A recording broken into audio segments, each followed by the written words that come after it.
지난주에는 복음의 능력이라고 하는 제목으로 말씀을 증거했는데, 오늘은 복음이신 예수 그리스도에 대해서 오늘부터 우리가 몇 번에 걸쳐서 그리스도에 대한 이야기, 복음에 대한 이야기를 새롭게 하려고 그럽니다. 여러분들이 마음속에 꼭 외우시고, 가능하면 이것들이 여러분 삶 속에 경험되기를 바라는 그런 마음을 가지고 좀 삶을 살았으면 좋겠습니다. 제가 가능하면 우리들이 잘 아는 본문, 제가 여러 번 설교를 했어요. 여러 가지 방법으로 메시지를 받고 했던 본문들을 가지고 제가 찾아가면서 이것을 하는 게 제일 좋겠다 생각이 들어서 우리 복음이신 예수 그리스도를 전해 보시고, 복음이 어떤 의미인가를 다시 한번 저와 여러분에게 마음에 새기기를 원합니다. 제일 중요한 것은 오늘 성경 본문의 시작은 예수님께서 한 수가라는 마을에 있는 한 여인을 찾아가셨다는 것입니다. 물론 예수님 먼저가 계시고 기다리셨죠. 그러나 이것을 다른 말로 말하면 여인이 예수님을 부르신 거예요. 예수님께서 의도적으로 찾아가셨다라고 말할 수밖에 없습니다. 전체 여인을 다스린 예수님의 모든 성격을 보면 예수님이 의도적이고 준비된 것들이 있었음을 쉽게 알 수 있습니다. 예수님은 한 여인을 찾아가셨듯이 지금도 사람들을 찾아가십니다. 지금도 예수님 우리를 찾아오십니다. 예수님은 한 여인처럼, 우리가 너무나 잘 아는 여인처럼 애통하고 고통스럽고 무엇인가 묶여 자유하지 못한 사람을 찾아가십니다. 예수님 무거운 짐진 자를 부르실 뿐만 아니라 찾아가십니다.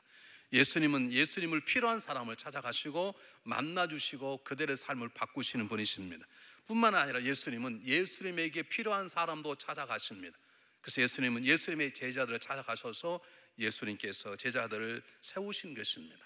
이것이 아무것도 아닌 것 같지만 굉장히 중요한 것입니다. 왜냐하면 다른 헛된 종교들은 인간이 거짓된 신을 찾아가는 얘기로 가득합니다. 그러나 기독교는, 성경은 우리가 하나님을 찾아내라, 하나님이 그분이 우리를 찾아오는 얘기로 충만하게 쓰여져 있습니다. 다른 종교들은 있지도 않은 신을 만들고 그 신을 섬기 헌신하고 그 신을 찾아가는 고난의 길에 대한 얘기로 가득하지만, 우리 기독교는, 성경은 우리를 찾아오시는 그리스도의 일, 하나님이 역사하시는 걸로 가득 차 있습니다. 이것을 우리는 복음이라고 말하는 것입니다. 저와 여러분의 삶 속에 소망이 있는 이유는 우리의 삶에 쌓아오는 지금까지 경험과 능력과 축적있는 재물이 있는 것이 아니라, 우리의 삶의 소망과 우리의 삶의 자유함, 평안함 어디 있는가? 우리 인생이 우리의 손에 있지 아니하고 날마다 우리를 찾아오시는 선하시고 온전하시는 하나님의 손길에 저와 여러분의 미래가 있기 때문에 이것이 우리의 소망이고 감격이고 담대함이고 용기고 평안이고 그러는 것입니다. 이것을 믿는 것을 우리는 그리스도인이라고 말하는 것입니다. 근데 오늘 가장 중요한 것이 뭐냐면, 왜 주님이 찾아가셨을까? 왜 주님이 지금도 우리를 찾아오시는 이유가 무엇인지를 오늘 시간 제가 여러분과 함께 말씀을 나누려고 합니다. 여러분, 제가 수백 번 수천 번 말씀하실 거예요. 주님이 왜 우리를 찾아오십니까? 왜 주님이 여러분을 만나주시고 여러분 찾아가셨다고 생각하십니까? 답은 하나입니다. 그분이 우리를 사랑하시기 때문입니다. 우리가 어릴 때, 요즘 젊은 분들은 그러지 않을 거예요. 우리 어릴 때는 여탄 아궁이 또는 장작으로 떼는 곳에서 불이 많이 일어났어요. 그래서 화재가 많이 났다고. 그래서 우리 어릴 때는 자나깨나 불조심, 꺼진 불도 다시 보자 하도 많이 이게 다 박혀버렸어요. 지금도 우리가 잘 때 하는 소리가 뭐냐면, 여기 불 다 껐어? 이게 우리 붙어져 있어요. 요즘 뭐 불 좀 켜놨다고 불나질도 않은데 이게 우리에게 붙어 있듯이, 저와 여러분이 신앙인이 정말로 그리스도의 아름다운 삶을 살 원하시면 그분이 나를 사랑하셔서 지금도 나를 찾아오시고 나를 만나주신다는 것, 그것을 조금이라도 잊어서는 안 되는 것입니다. 단 1초라도 깨어 호흡할 때마다 그분이 나를 사랑하신다, 그 나를 만나주셨고 지금도 만나주시고 계시고 앞으로도 계속 만나주실 거라는 분명한 믿음과 깨달음이 우리의 삶 속에 흔들려서는 안 되는 것입니다. 다른 말로 하겠습니다. 예수님께서 이 여인을 찾아오신 이유는 여인을 사랑하셨기 때문입니다. 하나님 예수를 이렇게 보내신 이유는 하나님께서 여인을 사랑하셨다는 뜻입니다. 하나님께서 모든 사람을 사랑하십니다. 하나님께서 모든 사람을 사랑하신다는 이유는 하나님께서 모든 사람을 귀하게 여기신다는 것입니다.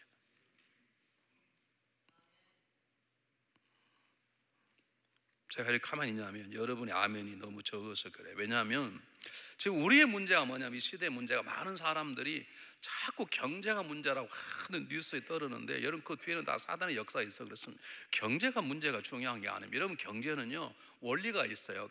제가 경제학 박사는 아니지만 자 예전에 경제를 하고 싶은 마음이 조금 공부를 했는데 경제는 바닥을 치면 반드시 올라가게 되어 있어요. 모든 경기는 올라갔다가 내려가고 그렇게 되게 되어 있어요. 계속 밑으로 내려가는 경기란 세상의 역사에 존재하지 않아요. 다만 그 텀이 기계가 얼마나 길고 높냐 그 차이일 뿐이지 반드시 언젠가는 바닥을 치게 되어 있고 바닥 지금 경기는 올라가게 되어 있어요. 그리고 저와 여러분 다행히도 예전에 더 어려웠던 경기가 어려웠던 시대를 이미 다 이겨나온 사람이고 지금 당한 우리 경기 어려움은 더 회복되고 더 잘 될 것을 믿습니다. 믿습니까? 이 시대에 미국이나 한국이나 지금 가장 어려운 게 뭐냐면 인간을 경시하는 것입니다. 인간을 무시하는 것입니다. 인간을 가장 가볍게 보는 것입니다. 내 자신도 가볍게 보고 남도 가볍게 보고 내 자신도 믿고 남도 미운 인간 경시 시대에 우리가 살고 있는 것입니다. 10년이 벌써 넘었습니다. 조선일보 논설인 김광일이라는 분이 이런 글을 썼어요. 아무도 조롱한다. 아무나 조롱하는 사회. 모두 다 조롱해. 사람을 모두 다 깔보고 무시하고 지금 그런 시대가 되었습니다. 이런 글을 썼으면 들어보시기 바랍니다. 대통령, 종교인, 학자, 소설가, 판사, 기자 어느 누구도 마찬가지다. 이제는 아무도 누구를 향해 존경의 말을 쓰지 않는다. 마지막 보루 같았던 성직자, 저 같은 사람 말한 성직자 대통령을 향해 서슴없이 쥐 같다라는 표현을 쓴다. 판사도 뼛속같이 친미, 각하에게 엿먹인단 같은 표현을 비웃는다. 누구도 누구를 존경하지 않는다. 17세기에 토마스 홈스가 말한 만인에 대한 싸움처럼 우리는 만인 대 만인의 조롱사회에 들어왔다. 이게 10년 전 얘기니까 지금 훨씬 더 그렇습니다. 여러분 목회자를 욕할 때 목사님 왜 그러지 그렇게 얘기하십니까? 이 목사 새끼라고 말합니까? 해보신 분들 여러분 우리 문제가 뭐냐면 지금 경계가 문제가 아닙니다. 우리가 사람을 너무 무시한다는 거예요. 너무 본다는 거예요. 성경은 그러지 않는데 어떻게 5번 결혼하고 6번째 동거하는 여인을 의도적으로 찾아가시고 사랑하심과 귀하 여김을 나타낼 수 있습니까? 이게 하나님의 마음인데 이것을 우리조차도 나도 무시하고 남도 무시합니다. 보십시오. 그 당시에 유행했던 글 하나 읽어드릴게요. 제가 여러분 오래전에 한번 읽어드린 적이 있는데 강아지와 남편을 비유하게 쓴 점인데 강아지와 남편이 공통점이 있어요. 가끔씩 데리고 놀아줘야 된다. 새끼 밥을 차려줘야 된다. 복잡한 말을 하면 알아듣지 못한다. 초장에 버릇을 못 잡으면 힘들다. 아내한테 비교할 게 없어서 남편하고 강아지가 비교해요. 그래도 남편이 강아지보다 좋은 점 어떤 점인 줄 아십니까? 때때로 돈을 벌어온다. 같이 외출해도 제한구역이 없다. 그런데 강아지가 남편보다 좋은 점이 뭔 줄 아세요? 화날 때 발로 뻥 차도 문제가 되지 않는다. 한 집에 여러 마리를 키워도 전혀 법적으로 문제가 되지 않는다. 외박하고 돌아와도 좋다고 꼬리 흔든다. 마지막 버려도 변호사를 살 필요가 없다. 이게 우스갯소리 같지만 이건 남편을 무시한 소리 같지만 정확히 말하면 남편도 무시하고 그렇게 생각은 안 하는데 무시하고 모든 사람이 요즘 사람을 낮게 보는 그런 풍조에 있습니다. 만약 그렇다면 성경에 이런 본문은 빼야 됩니다. 여자가 어떤 이유에서 어떻게 5번씩 결혼할 수 있습니까? 혼자 살지 적당히 살면. 그런데 우리가 너무나 잘 아는 것처럼 성경 본문은 계속 여인은 예수님을 부정하고 무시하고 건너뛰지만 예수님은 전혀 이 여인을 포기하지 않습니다. 한 걸음씩 밀고 들어오며 여인의 마음을 만지기 시작합니다. 여인은 예수님을 싫다고 정확하게 얘기하지만 예수님은 여인을 싫다고 말하지 않습니다. 뭘 말하냐면 어떠한 사람이라도 하나님은 인간을 귀하게 여기고 사랑하신다는 것입니다. 이것을 빼면 기독교는 존재하지 않습니다. 이 사랑을 빼버리면 십자가의 사건은 아무런 의미도 없을 수 있습니다. 제가 가장 여러분이 잘 아는 본문을 택한 이유가 그것입니다. 여러분 잘 보십시오. 성경은 여인이 변했을 때에 하나님 예수님이 그를 찾아온 게 아니에요. 변해야 될 여인이 변하지 않았을 때 있는 그대로를 여인을 예수님이 받아주셨어요. 예수님은 제자들이 변화돼야 되는데 변화되지 않았어요. 그래 불구하고 여전히 끝까지 그 제자를 사랑해 주셨어요. 그 사랑이 결국에 제자들을 변화시키는 힘이 되었고, 이 사랑이 수가제를 변화시키는 힘이 되었어요. 이 하나님의 사랑이 진정한 사랑이고, 이 사랑이 저와 여러분 속에 있어야 되는 것이에요. 물어보겠습니다. 여러분 남편을 정말로 사랑하고 존경합니까?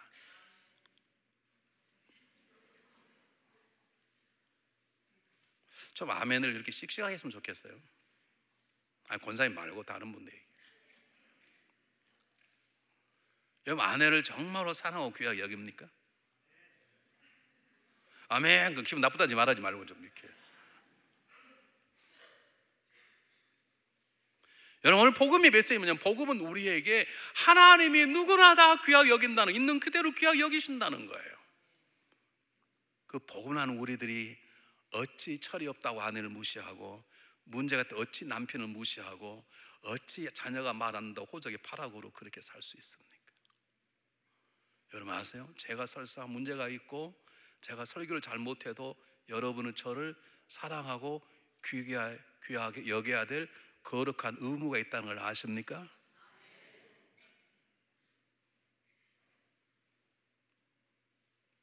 이것이 우리 문제입니다. 지금 복음을 아는 사람 어떻게 살아야 되는지 오늘 그리스도의 모습을 통해 말씀하고 하는 것인데, 왜 주님께서 여인을 찾아오고 주님 우리를 찾아? 이유는 하나입니다. 첫 번째 이유는 사랑하시기, 있는 그대로를 사랑하시기 때문에. 우리 있는 그대로 못 봐. 끝까지 내 고치려고 그래. 고쳐야 될 때가 있죠. 근데 그건 다음의 문제예요. 예수님 마음 같지 않으면 고치려고 하지 마세요. 여러분 예수님 마음이 아니면 고치려 했다가 너나 잘해라 그래요. 제가 분명히 말씀드립니다. 하늘 아래 너나 잘해라 그럴 때 나는 잘해 그럴 사람 한 사람도 없어. 너나 잘해 그럼 다 걸립니다. 그 말에 너나 잘해 그럼 다 걸려 안 그래서 한 사람도 없어. 그 말을 듣지 아니하고 상대방이 내 말을 받아들이고 오늘 여인이 변했던 것처럼 변하려면 우리 주님의 모습을 배우고 있어야 돼요. 주님은 여인을 사랑했을 뿐만 아니라 여인의 무거운 짐 마음의 갈구함을 아셔서 마음의 문을 여시는 거예요. 마음을 먼저 만지시는 거예요. 여러분 우리가 상처받은 자, 잘못된 자를 바로 세우려면 지적하지 마세요. 제발 그의 마음을 만지세요. 마음을 만져야 돼. 이미 마음을 만져줄 때부터 상대방의 상처와 어려움과 죄악들은 풀리기 시작하는 거예요. 그런 본문을 통해서 배우는 것입니다. 잘 보시기 바랍니다. 모든 인생들의 갈증과 고통을 아시기 때문에 주님이 찾아오셨습니다. 주님 우리를 사랑하시기 때문에 찾아오신 게 아니라, 사랑하실 뿐만 아니라 우리의 모든 갈급함과 나의 묵개인과 간절한 소원과 그리고 나의 있는 아픔과 상처 모든 것들을 아시기 때문에 찾아오신 것입니다. 주님이 여인이 하신 말씀 하나가 있습니다. 나에게 물을 달라. 여러분 예수님이 손이 없습니까? 발이 없으시십니까? 30년 동안 살아오신 분이십니다. 물론 그냥 오셨기 때문에 물이 아무것도 없을 수 있죠. 그러면 나에게 좀 그릇을 달라 그럴 수도 있습니다. 그런데 왜 예수님께서 여인에게 물을 달라고 그랬을까요? 왜 그랬을까요? 주님께 여인의 마음을 만지시는 것입니다. 너 목말라 여기 왔지? 나도 목이 마르지. 나도 목이 마른 너도 인생이 목마르지? 라고 탁 하나 던지신 것입니다. 예수님께서 여인의 마음을 만지시기 시작한 것이었어요. 여인이 그 말을 듣더니 존심이 상하는 거죠. 세상에 유대인이 와 자기를 깔보는 사람이 와 자기 마음을 딱 건드니까 처음에는 기분 좋겠습니까? 그러니까 대듭니다. 아니 어떻게 유대인인 당신 사마리아인에게 와서 물을 달라 그럽니까? 우리 상종도 하지 않습니까? 근데 어떻게 물을 달라 그럽니까? 그렇게 예수님의 마음을 만져주신 걸 딱 거부합니다. 날 혼자 내버려 두시지 그 말입니다. 예수님이 포기하지 않습니다. 한 발짝 더 들어갔습니다. 뭐라고 말씀하십니까? 여러분 10절 한번 보시겠습니까? 10절 시작하면 똑같이 읽어보겠습니다. 10절 아주 중요한 본문입니다. 10절 시작. 예수께 대답하여 가라사대 내가 만일 하나님의 선물과 또 내게 물 좀 달라는 이가 누구인 줄 알았다면 내가 그에게 구하였으니 그가 생수를 내게 주었으리라. 주님은 한 말좀 물러나지 더 부드러운 마음으로 내가 하나님의 선물과 내가 누구인 줄 알았더라면, 너가 지금 나에게 물 달라는 사람이 내가 누구인 줄 알았으면 너 이렇게 하지 않을 텐데 그 사람이 너에게 생수를 줄 거야 라고 한 발짝 더 갔어요. 이 말하면 깨달을 텐데 여인이 더 기분 나빠서 지가 뭔데 나에게 나를 뭐라 그래? 말합니다. 우물이 깊고 그릇은 없는데 어떻게 물을 기를 수 있겠습니까? 이건 거짓말입니다. 자기는 어떻게 물을 기르러 와요? 자기도 물을 갔으면 자기가 물을 기를 수 있는 도구를 가져왔겠죠. 그러니까 상대하지 말라는, 당신이 손이 없어 발이, 당신이 물을 길러 그 말입니다. 우리 주님은 거기서 물러나지 않았습니다. 그리고 한마디 더 하십니다. 한번 볼까요? 13절 똑같이 한번 읽어보겠습니다. 13절 시작. 예수께 대답하여 이르시되 이 물을 먹는 자마다 목에 마르게 하리와 내가 주는 물을 먹는 자는 영원히 목마르지 아니하느니 나의 주는 물은 그 속에 생생한 솟아나는 샘물이 되리라. 예수는 집요하게 찾아옵니다. 사랑에는 포기하지 않는 것입니다. 사랑에는 기다리는 것입니다. 산 때가 될 때까지 절대로 물러나지 않는 게 사랑입니다. 저희 한마디 말씀하셨습니다. 야, 이 물을 먹어도 너 목말라 알지? 나도 목말라, 너도 목마르지. 근데 이 물을 아무리 먹어도 목마를 거야. 근데 내가 주는 물을 먹는 자는 영소하지 않은 물, 영생을 주는 샘물처럼 너의 목을 정말로 마르게 할 거야. 갈급을 해결할까? 라고 답을 하자. 놀랍게도 15절 한번 보겠습니다. 15절 똑같이 읽습니다. 15절 시작. 여자 가로되 주여 이런 물을 내게 주사 목마르지도 않고 또 여기 물길로 내게 오지도 않게 하옵소서. 그러자 드디어 여인이 항복한 것입니다.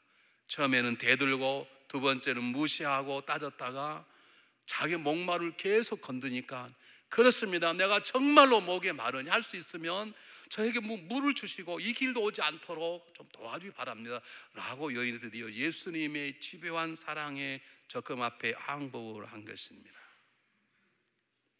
예수님이 우리를 찾아오시는가? 그분은 저와 여러분의 갈급함을 아시기 때문입니다.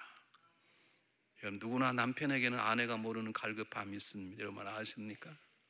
아무리 남편 행복하게 보이고 난 당신 만나는 게 내 인기는 최고 행복이야, 나는 당신은 볼 때마다 살맛이다, 이런 남편일수록 그 아내도 그 남편 안에 갈급함이 있다는 걸 아십니까? 철없는 아내들이요. 남편이 그렇게 하면 남편 다 편한 줄 아세요? 남편들이요, 아내가 여보 나는 정말로 제일 잘 선택이 당신을 선택한 거야, 난 당신만 만나면 평안하고 삶에 재미가 있고, 그렇게 아내가 말하면 아내가 다 된 줄 아세요? 철없는 남편들이요. 여러분에게 하나님만을 쓰는 갈급함이 없다면 여러분 둘 중에 하나님, 여러분 정말로 성령 충만하든지 아니면 여러분의 문제가 뭔지 모르는 거예요. 오늘 성경 본문은 누구나 다 갈급함이 있고 주님 만나지 않으면 해결할 수 없는 것이 있다는 거예요. 5명의 사람을 만나도 해결할 수 없는 갈급함, 상처가 있다는 거예요. 인간으로 해결해 주지 않아 아무리 시집가고 결혼하고 잘 살고 잘 살아도 절대로 안 되는 갈급함이 있다는 거예요. 권력으로는, 세상의 물질로는, 내 이름을 명예로는, 직분으로는, 힘과 무엇으로 채워지지 아니하는, 아무리 좋은 집에 살고 아무리 행복하게 살고 자녀가 잘 돼도 인간에게는 그분을 만나지 아니하면, 주시는 생수가 먹지 아니하면 우리 안에는 갈급과 상처가 있다는 걸 주님이 아시는 거예요.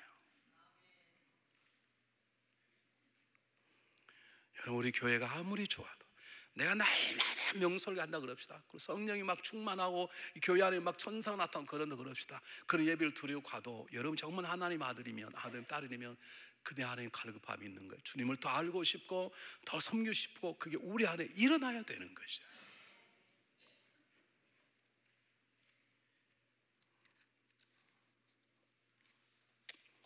예수님께서는 여인의 마음을 살짝 열었어요. 그렇습니다, 제 마음에 갈급함이 있습니다. 정말 이렇게 물을 기르고 싶지 않습니다. 내가 그렇게 많이 살아봤지만 내 사람들로는 갈급함이 없이 당신은 채울 수 있습니까? 그리고 이곳에 올리지 않도록, 물론 생수의 뜻이 다르지만 여인은 어쨌든 예수님이 줄 수 있다 그러면 이곳에 오고 싶지 않은 그런 마음을 슬쩍 고백하자마자 예수님께서 확 파고들었어요. 그리고 드디어 여인의 가장 깊은 상처를 딱 건네셨습니다. 내 남편을 데려오라. '잘 보세요. 그런 여인이, 내 남편이 불러오라 그러니까 여인이 남편이 없나이다 대답을 하니까 예수님께서 여러분 잘 보세요. 말이 좀 안 되지 않습니까? 내 남편 없단 말이 맞다. 너 거짓말한 내가 너 과거를 다 아는데 그렇게 말씀하지 않고 여러분 제발 남을 다 아는 것처럼 말씀하지 마세요. 제발 남을 다 아는 것처럼 말씀하지 마세요. 예수님께서 아셔도 모른 척 하시는 거예요. 그리고 뭐라고 말씀하십니까? 내 남편이 없다는 말이 옳도다. 그러고 나서 내 남편 다시 썼지 그 지금 남편이 아니지 내 말이 참되도다. 저는 이 본문을 읽다가 제 마음이 찍혔습니다. 어쩜 여인은 5명의 남편 남자와 살고 6번 남자와 살면서도 단 한 번도 남편에게 당신이 오라, 당신 참 참되네 이런 말을 들어보지 못했던 것 같습니다. 주님 이 말 한마디에 여인이 충격받고 확 변해버린 것이요. 여러분 그 말 좀 하고 살았으면 좋겠어요. 우리가 어떻게 다 거짓말 진실만 하고 살 수 있고, 그러나 우리가 때때로 상대방을 세우기 위해서 당신 참 괜찮은 사람이야, 당신 참 사는 뻔인간 참 진실한 것 같네, 맞아 당신 말이 오라, 좀 그런 말 좀 하고 삽시다. 제발 너 일로 와봐, 너 왜 제발 좀 그런 좀 말 좀 하지 맙시다. 그런 사람은 지나 잘합시다. 여러분 여인이 예수님께서 여인의 마음을 만지셨어요. 알아, 너 지난 5번의 남편 생각하고 나오고 싶지 않지? 알아. 여인의 마음을 만지니까 여인이 풀리기 시작하는 거예요. 여러분 우리는 잘못된 사람을 세워야 됩니다. 그냥 갈 수 없습니다.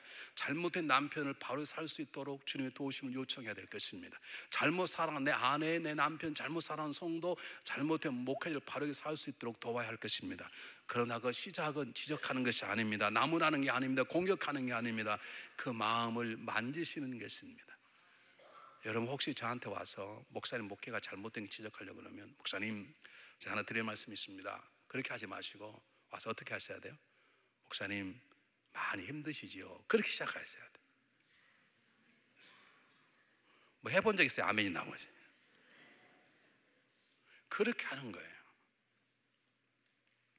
근데 목사님 저도 힘들어요. 그래야 뭐가 통하지. 예수의 방법, 여인의 마음을 만드신 거예요. 여인의 너 갈급하지, 나도 목마르다, 우리 함께 같이 물을 마셨거나, 너 지금 얼마나 어려웠냐, 지난 5번의 삶 지금의 삶에, 근데 너가 나에게 정말로 진정하게 너의 삶을 고백하는구나 라고 하고 주님이 인정해 주셨습니다. 잘 들으십시오.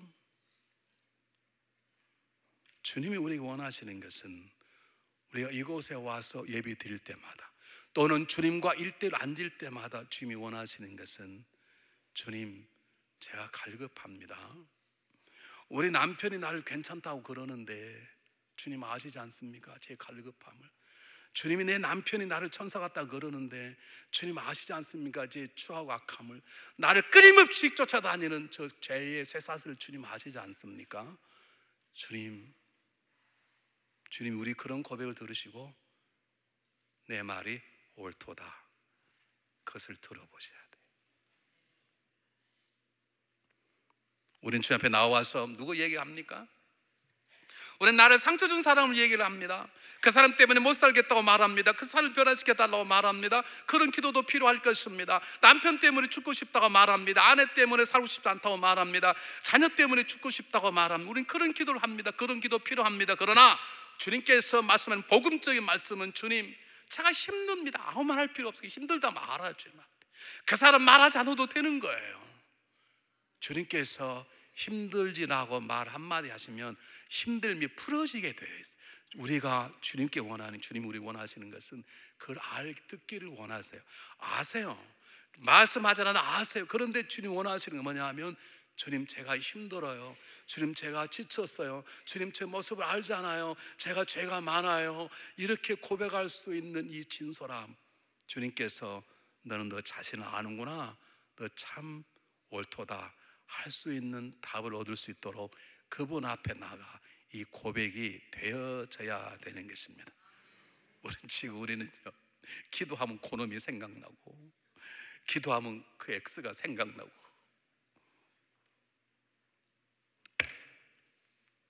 그래서 우리 가운데 그분의 역사가 강력하게 일어나자. 아무리 기도를 많이 하고 성경을 많이 알아도 이것이 바꿔져야 되거든.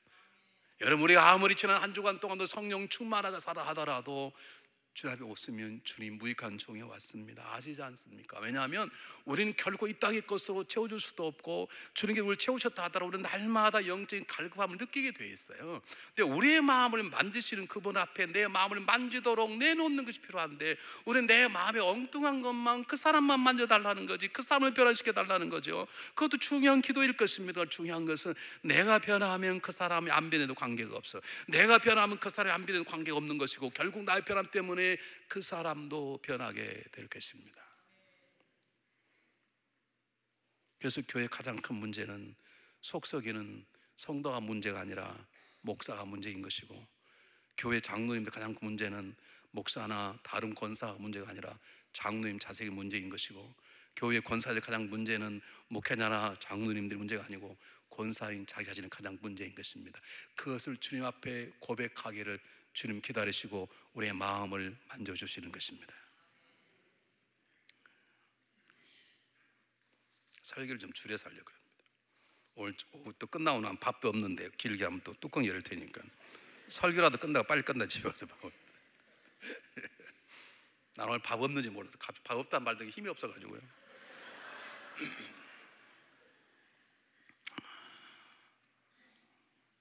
잘 보세요. 예수님께서 여인을 찾아오신 이유는 사랑하셔서 그렇습니다. 예수 여인을 찾아온 이유는 갈급함 아시기 때문입니다.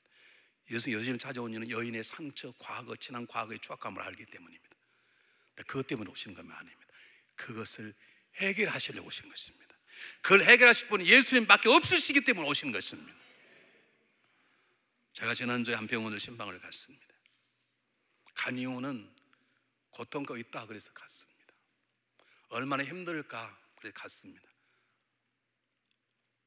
그런데 저는 그분을 사랑하는 마음으로 갔고 그분의 고통을 알고 갔습니다. 그냥 그것 때문에 같이 해결하려고 가는 게 아닙니다. 저는 해결할 수가 없습니다. 어제 가면 그분이 힘들었던지 같이 간 한 사람에게 나가라고 그러더라고요. 제가 무슨 뜻인지 알고 지난 살 많이 어려웠나 봐요. 그랬더니 저에게 아무리 터놓지 않은 첫 번째 얘기를 털어놓았습니다. 제 마음이 아팠습니다.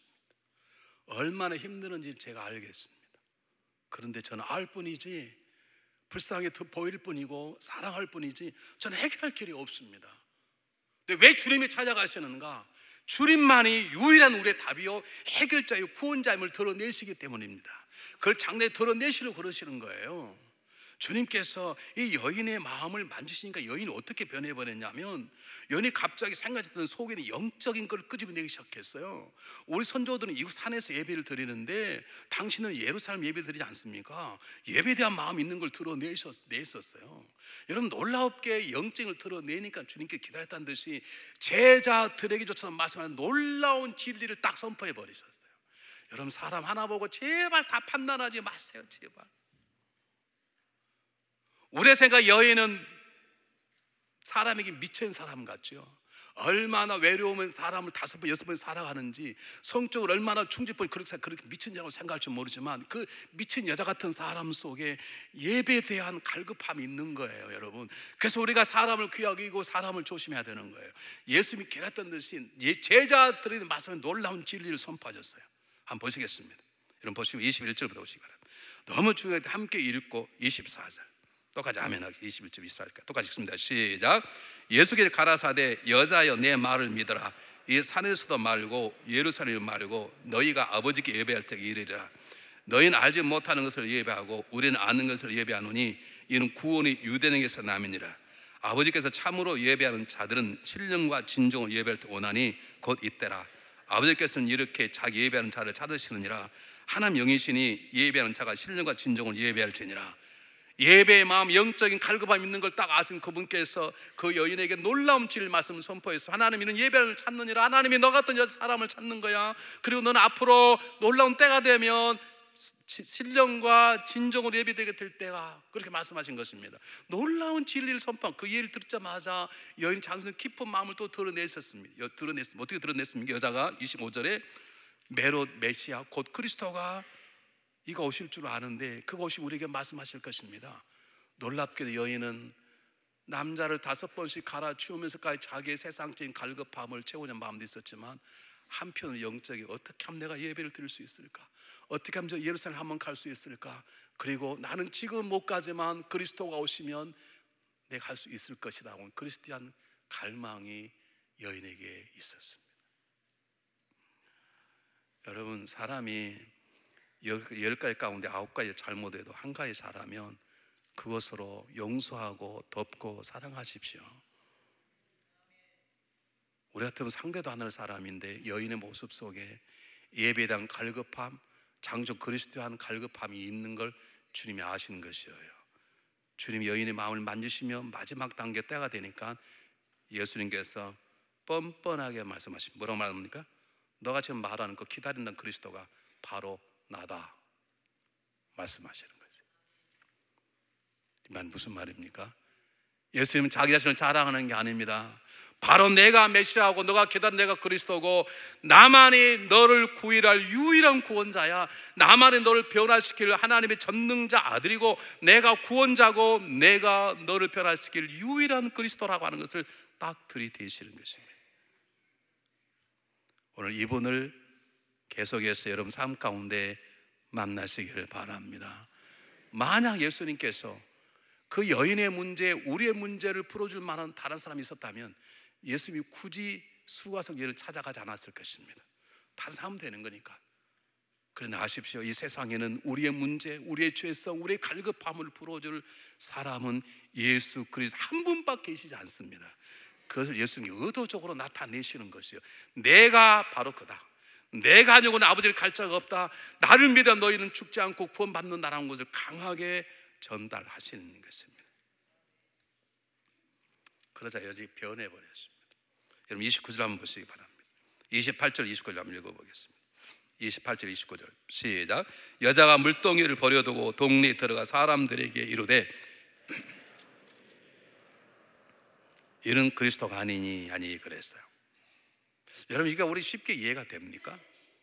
우리 같으면 아 그렇습니까? 물 한 잔 마시고 물을 기르러 왔으니까, 그리고 집에 물을 기르다 가서 자기 남편 자기 자녀에게 물을 먹이고 그리고 복음을 증거해야 됩니다. 지금 목이 마릅니다. 그런데 목마름을 건너뛸 수 있습니다. 누굴 만났더니 구원자, 유일한 구원자 예수를 만나버리면 잠깐의 고통을 이길 수 있습니다.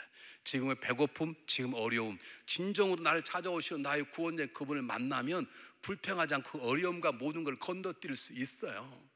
그걸 건너뛰지 못하니까 뭐 따지자고 그러고 헤매가자고 뭐 그런 일을 하세요. 수준 낮게.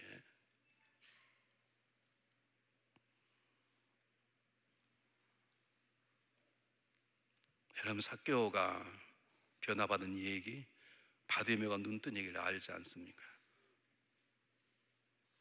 그들은 순식간에 변화된 다음에 그 삶이 변해버렸어요. 왜 변했냐? 진정한 우리를 변화시키는 구원자를 직접 만나버리면 그 논리가 아닙니다. 여러분 이론이 아닙니다. 규칙이 아닙니다. 만나면 변화되도록 그분 안에 우리를 변화시키는 능력이 있기 때문에 그렇습니다. 그래서 복음이 능력입니다. 예수를 만나면 그냥 변화되게 되어 있어요. 왜 변하냐고 묻지 마세요. 그냥 변화되게 되어 있어요. 유일한 그분을 만나기만 하면 정말로 변화되게 되어. 어떻게 변했냐? 말할 수 없어요. 그냥 변화되게 되어 있어요. 생각해 보세요. 어떻게 이걸 가냐고요? 가도 다음 마을에 다른 마을로 가야지. 자기를 욕하고 우물가에 빨리 할 때마다 저 미친 것 얼마나 저렇게 시집 몇 번씩 가냐고 욕하고 별짓 다 했을 그 사람이 향 쫓아가서 복음을 어떻게 지은 거예요? 여러분 예수를 만나버리면 그래서 원수까지도 사랑하게 되는 것이에요. 나는 그 사람 용서 못해요. 그 말은 나는 날마다 날 찾아오는 주님 아직 만나지 못해서 그 말과 똑같은 것입니다. 나는 그 사람만은 용서 못해요. 그 말은 나는 아직도 주님을 진정으로 만나지 못, 그 말과 똑같은 것입니다. 주님을 만나버리면 문제되지 않습니다. 남이 날 어떻게 보든 날 어떻게 그 문제되지 않아요. 그래서 지금 성경이 보여주는 것입니다. 예수님께서 내가 바로 그 사람이다. 내가 너가 기다리는 그리스도다. 내가 유일한 구원자다. 내가 유일한 길이요 진리요 생명이고 내가 유일한 부활이요 생명이라고 딱 말씀하자마자 그 만날 맞는 여인은 순식간에 변함. 어떻게 변했냐고요? 그분이 능력으로 순식간에 변해 조금도 망설이지 않고 목마름도 내려놓고 자기 동네에 들어가 나의 모든 과거를 다 너희가 봤는데 와서 보라, 그가 그리스도다. 동산에 다 날려 나옵니다. 예수를 만납니다. 그리고 많은 사람이 구원을 받았다고 말하는 것입니다. 자, 하나가 더 있습니다. 예수님께 여인을 왜 찾아가야 했을까? 왜 수많은 가운데 그렇게 좋지 않은 여인, 소문난 여인을 찾아가야 했을까? 예수님의 소문이 한 사람 통해 다른 사람에게 퍼져나가기를, 번져나가기를 원하시기 때문입니다. 아마 제일 유명한 사람이 이 사람이었을 거예요. 동네에서 가져오면. 여러분 시집을 5번, 6번 사니 얼마나 소문났겠습니까? 여러분, 예수님은 한 사람을 변화시키시고 그걸로 끝나는 원치 않습니다. 그 사람 통해서 변화시키는 하나님의 능력이, 복음이 다른 사람 흘러가기 원합니다. 하나님 아브라함을 부르셨습니다. 아브라함에 복을 주십니다. 복이 아브라함이 자꾸 넘치는 게 아니라 그 흘러는 복이 모두 흘러가도록 하는 것이 하나님의 방법인 것처럼, 여러분 하나님 1대1로 만나셨습니까? 여러분 정말 변화 받으셨습니까? 왜 대답을 못 하십니까? 여러분 정말 자유함이 있으십니까? 날마다 찾은 주님과 동행하십니까? 그러면 흘러 넘쳐 가야 돼. 아직도 한 번도 예수님을 다른 사람이 전해보지 않았다면 어쩌면 영적인 문제가 있든지, 아니면 이제 자라나는 믿음의 어린아이든지, 아니면 예수님 아는 것 같은데 알지 못한 채 찾고 오는 사람입니다. 주님 복이 우리 임하면 복이 우리가 워낙 크기 때문에 복 우리 안에 머물 있을 수가 없습니다. 흘러 넘쳐나게 되는 것입니다.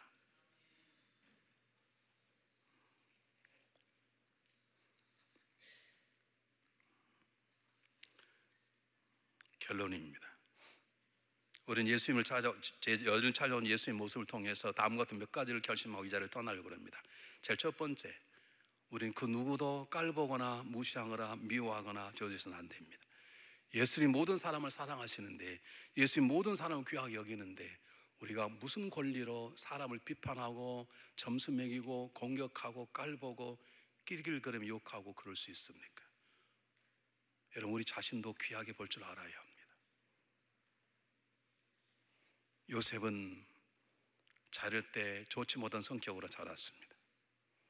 형들의 미움을 받아 노예로 팔려갔지만 그는 자기 자신을 마음의 천하에 내놓지 않았습니다. 내가 뭐 노예가 되었는데 그냥 적당히 살지, 그랬다 하면 그는 보디바라 하는 유혹에 넘어갔을 것입니다. 요셉은 노예였지만 자기 자신을 귀하게 보았습니다. 다윗은 불륜을 저지르고 살인자의 삶을 살았지만 자기 과거의 상처에 그는 묶이지 않았습니다. 묶였다면 나단부터 죽였을 것입니다. 여러분, 예수님의 베드로 제자는 2번씩 부인하고 3번 저주했지만 자기 수치스러운 배반에 그는 묶여있지 않았습니다. 그래서 복음의 증거자가 되는 것입니다. 사도 바울은 행악자였고 수많은 사람을 죽였던 사람이고 예수 믿는 사람 남녀노소를 옥에 가뒀던 사람입니다. 그가 자기의 과거가 묶여 있었다면 그런 위대한 사도의 삶을 살지 못했을 것입니다. 손을 딱 드세요. 이렇게 드세요. 들어보세요. 손을 가슴을 2번 치는 거예요. 괜찮다, 괜찮다. 시작. 누가요? 네, 그냥 말하면 뇌가 잘 몰라. 그러니까 나는 괜찮다, 괜찮다. 시작. 나는 괜찮다, 괜찮다. 그대로 살아야 된다는 게 아니라 그대로 살지 못하지만 그분 앞에 귀한 존재고 나도 귀한 존재고 그러므로 이웃도 귀한 존재라는 것입니다. 여러분, 그런 주님의 은혜를 받았습니까? 여러분 생각이 달라졌습니까? 그러면 그렇게 다르게 하신 주님을 이웃에게 전하시길 바랍니다. 한 사람의 글을 읽고 마치겠습니다. 한 분이 이런 글을 썼습니다. 만일 우리가 비극 후에 희망을 경험한 적이 있거나 인생의 무익함을 맛본 뒤에 참된 의미를 발견한 적이 있다면 우리가 발견한 것을 다른 사람에게 전하지 않는 것은 이기적인 일이다. 우리의 삶 속에서 하나님의 사랑을 체험했다면 우리는 고민하는 동료들을 찾아가서 그들에게 우리가 하나님을 떠나 방황했다는 것을 겸손히 인정하고 우리를 다시 부르시는 주님의 긍휼과 은혜를 선포하고 싶은 충동을 느낄 것이다. 이처럼 하나님의 사랑이 우리를 변화시킬 때 그 사랑은 우리를 향해 다른 사람들에게도 흘러 들어간다. 어떤 분이 물었습니다. 목사님 힘드시고 건강 안 좋으신데 뭘 하고 예루살렘까지 가세요? 그곳에 하나님이 가 계시고 나는 적은 믿음이지만 내 안에 그분의 사랑이 그곳까지 흘러가기 때문에 그렇습니다. 한 주간 어떻게 사시겠습니까? 변화받은 여인처럼 주님을 내 안에, 내 남편에게, 내 자녀에게, 이웃에게 전하고 그들을 변화시키는 하나님의 거룩한 도구로 살아가시기를 주님의 이름으로 축복합니다. 기도하겠습니다.